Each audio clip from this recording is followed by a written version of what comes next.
Welcome back to JSM Online. I'm very glad that you're here with us today watching this video as we go through our Easter series where we're looking into the life of Jesus before Easter Sunday. If you've got a Bible, if you've got something to write with to take notes, follow along with me today as we go through the teachings of Jesus. Let's get started.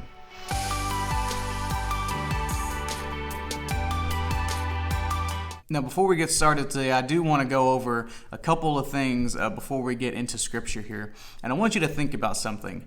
Have you ever noticed that a lot of movies and stories often have a recurring theme of where a son or a daughter is separated from their parent? If you look at the story of Finding Nemo, you see a fish that is caught by a diver and he's taken to an aquarium at a dentist's office. And his father, Marlin, tries to find the son, Nemo, on this incredible journey across the sea. If you remember the story of Home Alone, the young man named Kevin is left behind after he wishes that his family would just disappear. He was having a bad day, and he got his wish. His family left him behind when they went on a family vacation. And there are many other movies and stories where you can just point out these reoccurring themes. And these movies and stories, they make us feel good. We feel good when Nemo gets back to his father, or when the family comes back home to their son, Kevin. But why do these stories make us feel good? What gives us that sense of goodness when, a lost son is found? Because that represents our world. That's the world that we live in today. We're all sinners. And we're all looking to be found somewhere by someone. And as we talked about in our last video, Jesus, he taught with power and authority, and he backed those up with his miracles. While Jesus taught in all of the towns across Palestine, there were many reoccurring themes and stories that he used to teach his people. One unique characteristic of his stories was the unexpected heroes. We see many people who we wouldn't think of, as pastors or preachers. We see non-religious people or women or children who are often have these characteristics that make them hero-like, and we don't really think about it. But one of the most distinct ways Jesus taught was by using these things called parables. Now, a parable is simply a story that is really short but has tremendous, significant meaning. So we're going to look at a parable today from Luke 15. So if you've got your Bible, go ahead and turn to Luke 15 and follow along with me there, and it's going to be on the screen as well. Luke 15, verses 11 through 13 says, "To illustrate the point further, Jesus told them this story. A man had 2 sons. The younger son told his father, 'I want my share of your estate now, before you die.'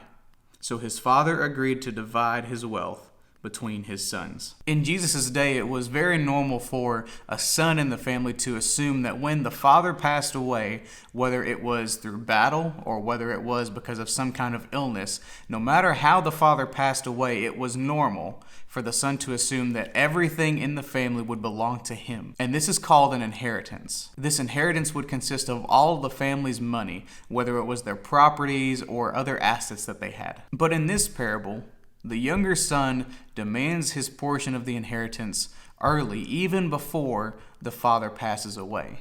The younger son asking for this inheritance insists that this son would rather his father already be dead so he could just get what he wanted. He wanted what his father had now, even if it cost him his relationship with his father. And the big shock here is that the father actually agreed to do this. He split the inheritance between both sons. In those days, the older son would try to bridge the gap that was formed between the younger son and the father. But instead, he only kept the inheritance for himself. He kept quiet, he kept doing what he was doing, working for his father, and he just kind of stayed out of it. I want you to pay attention to that for later. So here, Jesus is painting a picture of 2 types of lost people. The first one, we see the rebellious, or the younger son. We want stuff now. We want to just, have what we want when we want it, and we want to do whatever we want. So the younger son's request kind of looks at the enormity of sin and the consequences of sin in our lives. And the second is the subtle type of sinner, which would be the older son. He represents someone who is claiming to be near to God, but is actually very far away. He's the kind of guy that wants God's blessings in his life, But throughout the week after church, he does whatever he wants, and he comes back to church on Sunday looking for that blessing again, and just goes on and has the same cycle over and over again. He doesn't care about his father or his brother. He only cares about himself and what can he get out of the situation that he's in. Luke 15, verses 13 through 24 says, "A few days later, this younger son packed all of his belongings and moved to a distant land, and there he wasted all his money in wild living. About the time his money ran out, a great famine swept over the land, and he began to starve. He persuaded a local farmer to hire him, and the man sent him into his fields to feed the pigs. The young man became so hungry that even the pods that he was feeding the pigs looked good to him, but no one gave him anything. When he finally came to his senses, he said to himself, 'At home, even the hired servants have food enough to spare, and here I am, dying of hunger.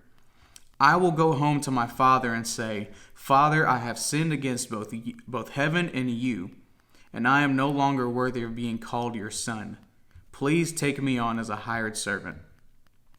So he returned home to his father, and while he was still a long way off, his father saw him coming. Filled with love and compassion, he ran to his son, embraced him, and kissed him.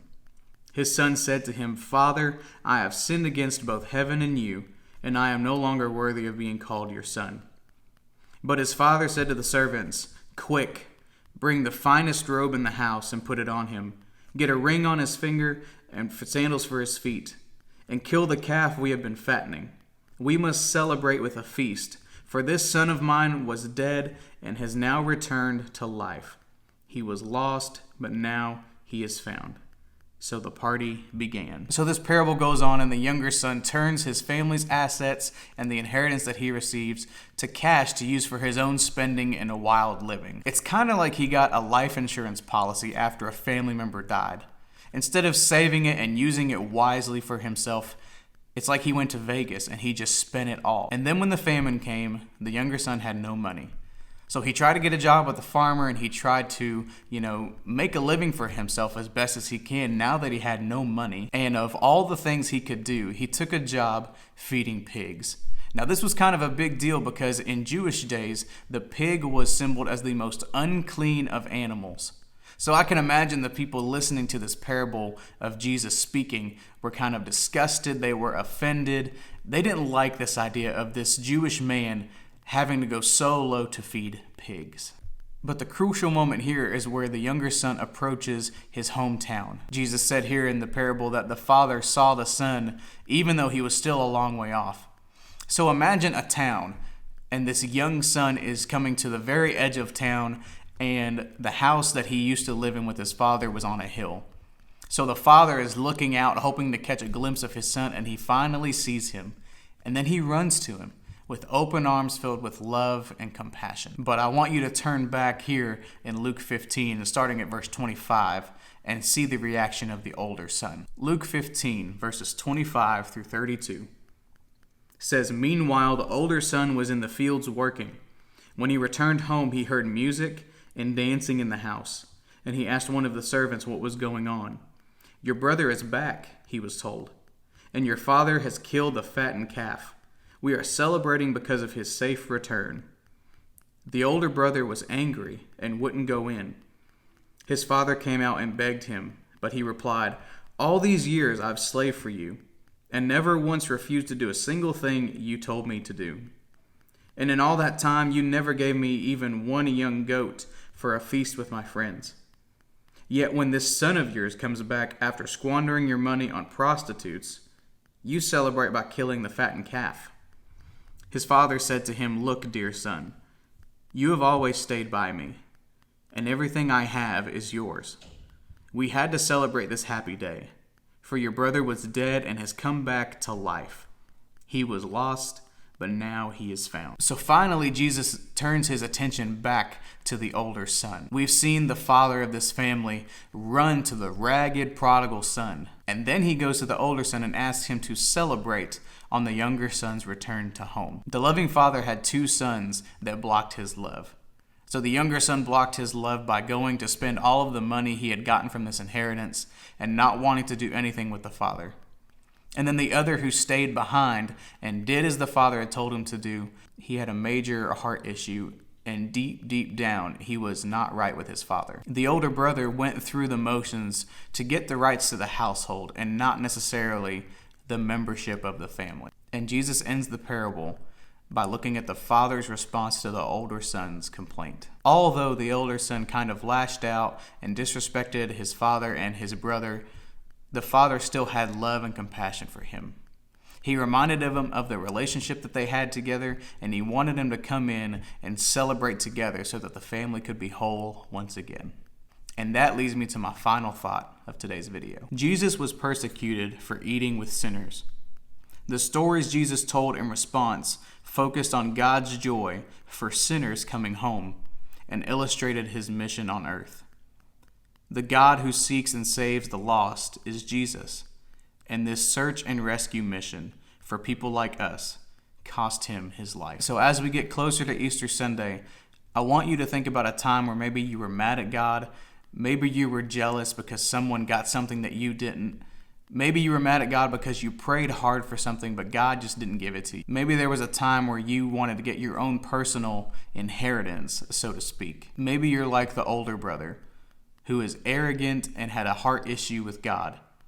Or maybe you're like the prodigal son where you have messed up in life and you're trying to come home to the Father. And after you think about that, I want you to think about Jesus at the cross. He willingly went there for you because he loves you and he wants a relationship with you. And most importantly, whether you're the older son, whether you're the younger son, he wants all of us to come home with him one day. So that's going to do it for today's video. If you're new to the channel, hit subscribe on the channel, like this video, and comment down below with any takeaways that you had for today. So that's going to do it for today's video. If you're new to this channel, be sure to subscribe to the channel, be sure to like this video, and be sure to hit the bell icon so you can get notified every time we upload a brand new video on this channel. If you liked today's message and you had some takeaways, be sure to comment those down below so we can interact with you in the comments, and we will see you guys in the next video.